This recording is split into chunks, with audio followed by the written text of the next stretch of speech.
gerufen oder Bab al-Rayyan gerufen. Und Rasul sallallahu alaihi wasallam war sozusagen diese Sache den Sahaba, den Gefährten am Erzählen, und dann guckt euch diesen Sahabi an. Abu Bakr as-Siddiq, der immer die höchsten Stufen haben will, fragt Rasulullah sallallahu alaihi wasallam: Ja Rasulallah, gibt es jemanden, der auch von allen diesen Toren gerufen wird? Dann sagt Rasulullah sallallahu alaihi wasallam: Arju an takuna minhum. Ich hoffe, du bist einer von denen, die von allen Toren gerufen werden. In einer anderen Überlieferung von Ibn Hibban sagt Rasulullah sallallahu alaihi wasallam: Wa anta minhum. Du bist derjenige, der von allen Toren gerufen wird. Rasulullah sallallahu alaihi wasallam oder sagt auch in einem Hadith, der bei Sahih Muslim überliefert wird, und das zeigt uns auch wiederum wieder diesen Wert, den dieser Sahabi, dieser Gefährte in unserer Religion, in unserer Gemeinschaft hat. Rasulullah sallallahu alaihi wasallam eines Tages kam zu seinen Gefährten und fragte sie: Man asbaha minkum al-yawma sa'ima. Wer von euch ist heute fastend? Da sagte Abu Bakr radiyallahu anhu: Ana ya Rasulallah. Ich, o Prophet. Dann sagt Rasulullah sallallahu alaihi wasallam: Man at'ama minkum al-yawma miskina. Wer hat von euch heute einen Armen zu essen gegeben oder gespendet für einen Armen? Dann sagt Abu Bakr as-Siddiq radiyallahu anhu: Ana ya Rasulallah. Ich, o Prophet. Dann sagte Rasulullah sallallahu alaihi wasallam: Man tabi'a minkum al-yawma janaza. Wer ist heute hinter einer Beerdigung gegangen? Oder wer hat an einer Beerdigung teilgenommen? Sagt Rasulullah sallallahu alaihi wasallam. Dann sagt Abu Bakr as-Siddiq radiyallahu anhu ardah: Ana ya Rasulallah. Ich, o Prophet. Dann sagte Rasulullah sallallahu alaihi wasallam: Wer hat von euch heute einen Kranken besucht? Dann sagt Rasulullah sallallahu alaihi wasallam, dann sagte Abu Bakr radiyallahu anhu ardah: Ich, o Prophet. Dann sagt Rasulullah sallallahu alaihi wasallam: Mashtama'na fi imri'in illa dakhala al-Jannah. Wenn diese 4 Sachen an einem Tag eine Person macht, der gehört zu den Paradiesbewohnern. Subhanallah, guckt euch mal diese Anstrengungen an, um das Paradies zu bekommen. Hat jemand von uns mal sich einen Tag vorgenommen, diese 4 Sachen, die eigentlich sehr, sehr einfach sind, mal zu machen, um von den Paradiesbewohnern inshallah sein zu dürfen? Das zeigt uns, wie diese Sahaba radhiyallahu anhum sich gegenseitig sozusagen aufgepusht haben in guten Taten. Wie einer besser als der andere sein möchte, nicht mit Besitz und Geld und Autos und so weiter, sondern in guten Taten für das Jenseits.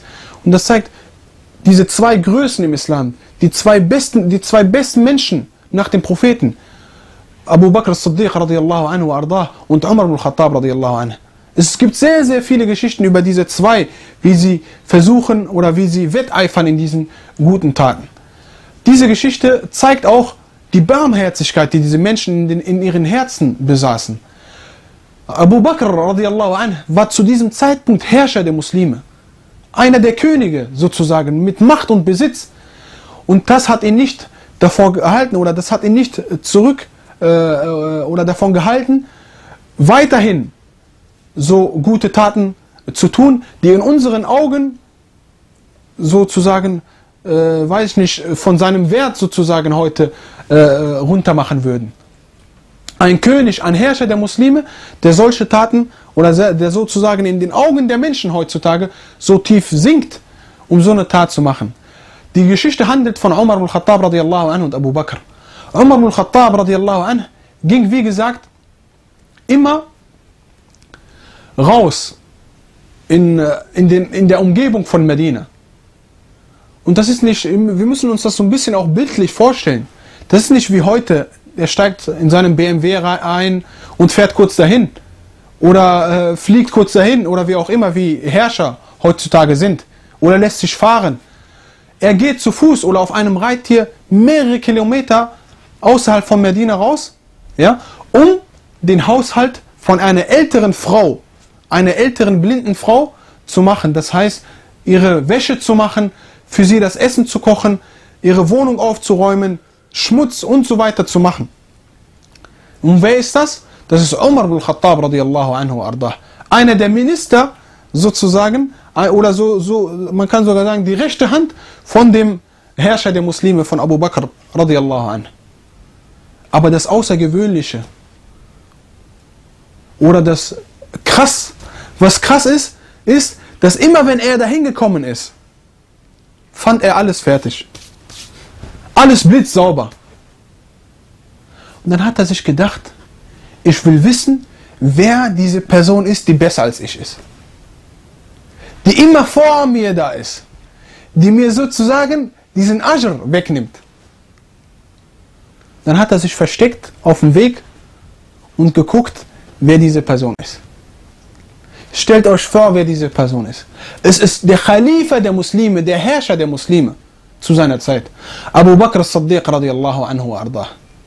Er ist ihm hinterhergelaufen und bis er zu dieser Wohnung ankam von dieser Frau und bis er gesehen hat, wie, Entschuldigung, er hat die Frau gefragt, als er die Wohnung immer blitzsauber gefunden hat, hat er die Frau gefragt, wer macht das? Dann hat die gesagt, ein Mann kommt immer und kocht mir mein Essen, macht meine Wohnung sauber, macht meine Wäsche und geht wieder. Und hier, liebe Geschwister, wir können so viele Lektionen und so viele Sachen aus diesen Geschichten lernen. Erste Sache, Aufrichtigkeit. Was in unserer Arbeit heutzutage fehlt, waliyadu billah. Und deswegen haben wir keinen Erfolg. Guckt euch mal diesen Khalifa der Muslime an, dem das Paradies versprochen ist. Und trotzdem macht er solche Taten. Guckt euch mal diesen Tawadu an. Yani, er holt seinen Nefs, er bearbeitet seinen Nefs, bringt sich so runter. Du bist Khalifa der Muslime. So anerkannt, du hast so eine große Anerkennung, so einen hohen Stellenwert bei den Muslimen. Aber nein, du trainierst deine Nefs und bringst sie so tief runter, dass du rausgehst, die Wohnung sauber machst von einer älteren Frau und einer blinden Frau, die dich nicht sieht. Einer von uns, wenn er heute irgendwas macht, muss das mit Publicity und Werbung und Show und so weiter, wenn er 1 Cent vielleicht fisabilillah gibt. Er sagt nicht mal, ich bin Abu Bakr zu dieser Frau. Macht die Sachen und geht wieder weg. Umar fragt die, wer ist dieser Mann? Allahu alam, ich weiß nicht. Der macht seine Sachen und geht direkt wieder weg. Und dann wollte Umar wissen, wie ich schon sagte, wer dieser Mann ist. Hat sich versteckt und gesehen, dass es Abu Bakr radiallahu anhu ist. Das sind die Sahaba. Das sind die besten Menschen. Das sind diejenigen, die wir uns als Vorbilder nehmen müssen. Das sind diejenigen, von deren Geschichten wir Lehren ziehen müssen. Und das sind diejenigen, wie ich schon sagte, die wir nacheifern sollen. Und wenn wir dies tun, dann wird Allah subhanahu wa ta'ala, glaubt mir, liebe Geschwister, dann wird Allah subhanahu wa ta'ala unsere Zeit von dieser schlechten Situation in einer besseren Situation inshallah ta'ala umändern. Und dazu zitiere ich eine Aussage von Imam Malik radiallahu anhu ardah, indem er sagt, لا يصلح آخر هذه الأمة إلا بما صلح به أولها. Und wenn wir die nacheifern und das machen, was unser Prophet Muhammad sallallahu alaihi wasallam uns gesagt hat und uns vorgelebt hat und wie er das unsere Sahaba radiyallahu ta'ala alaihim erklärt hat und wie die es uns vorgelebt haben, wenn wir das genauso machen wie die, wird Allah subhanahu wa ta'ala uns wieder in einer besseren Situation und in einer besseren Lage inshallah subhanahu wa ta'ala umändern. Kommen wir inshallah ta'ala jetzt zu einer Situation, zu einer Sache, die eine sehr, sehr große Sache in unserer Religion ist. Die Gelehrten sagen, Allah subhanahu wa ta'ala hat die Religion vor das Untergehen sozusagen oder vor der Vernichtung mit 2 Leuten gerettet. Der erste ist Abu Bakr as-Siddiq radiallahu anhu ardah. Und der zweite, Imam Ahmad radiallahu anhu ardah. Wir reden jetzt über Abu Bakr as-Siddiq radiallahu anhu. Abu Bakr as-Siddiq radiallahu anhu, als sein engster Freund und sein Prophet und unser Prophet Muhammad sallallahu alaihi wasallam krank war und im Bett lag und die Sache sich dann verschlimmert hat, dass Rasulullah sallallahu alaihi wasallam liegend im Bett lag, krank und nicht mehr aufstehen konnte, sozusagen im Sterben lag, hat er sozusagen die Aufgaben von unserem Propheten Muhammad sallallahu alaihi wasallam mit dem Befehl von unserem Propheten Muhammad sallallahu alaihi wasallam übernommen. So zum Beispiel die wichtigste Aufgabe ist das Vorbeten mit der Gemeinschaft, mit der Umma, mit den Muslimen. Rasul